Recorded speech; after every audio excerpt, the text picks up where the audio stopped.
Okay, so I am like across the country right now from where I live, and I was not planning on making this video.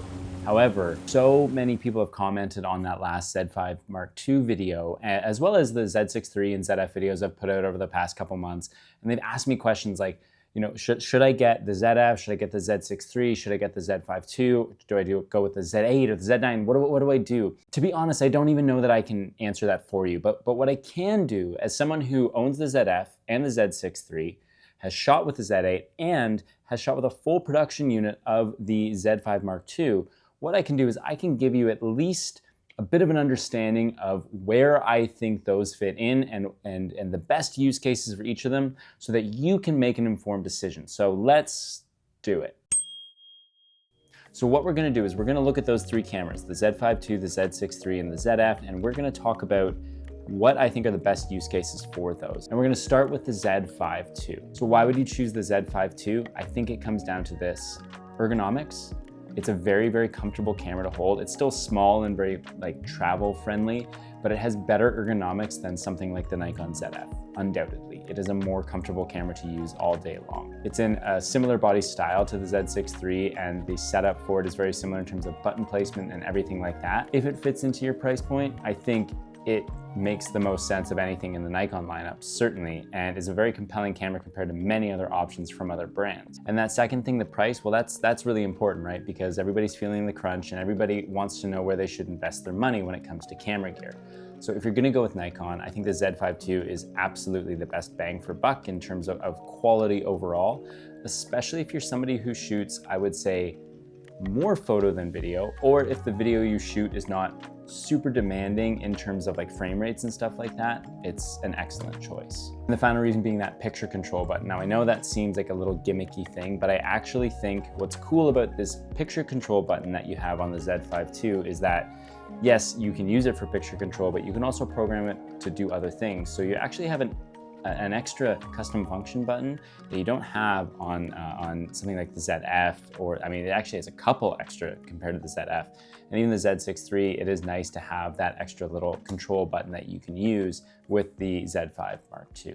So really that's what differentiates it from the ZF. It's better ergonomically and it is better priced. Moving on to the Z6iii, what's the most compelling reasons to purchase the Z6iii? The biggest one is that partially stacked sensor. It does give you the ability to shoot faster burst rates in photos.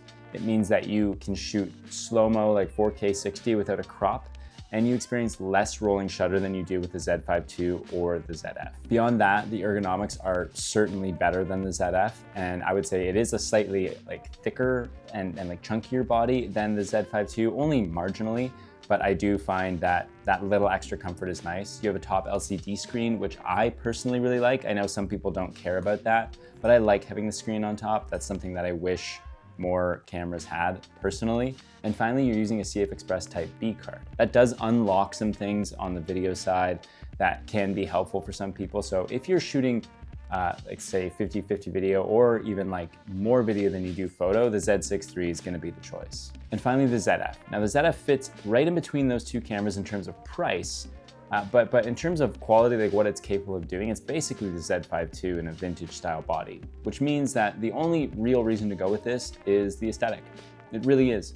Now I'm filming on the ZF right now, and I love this camera, and it is the camera I choose to use more often than not for my photo work. And that's just because I really enjoy using it. So the only reason to use it is that, yes, user experience and aesthetic and feel of the camera. Otherwise, you're better off going with the Z5 II if you want to save some money, or the Z6iii if you want those extra capabilities. So then the question is like, why do I have a ZF when I could have like the Z6iii and the Z5 Mark II and save some money? Well, first of all, the ZF was the first of the Nikon system that I bought into in this most recent iteration of mirrorless cameras. And in terms of like the latest generation cameras, which I would personally say is like the Z8, the Z9, the ZF, the Z6 Mark III, the Z5 Mark II, and the Z50 Mark II, I would say that before the ZF came out, all you had was the Z8 or Z9. Then the ZF came out, and that was really your only like affordable-ish option from Nikon. Then the Z6iii came out, and then you could get more capability. It was somewhere in between the Z8 and the ZF.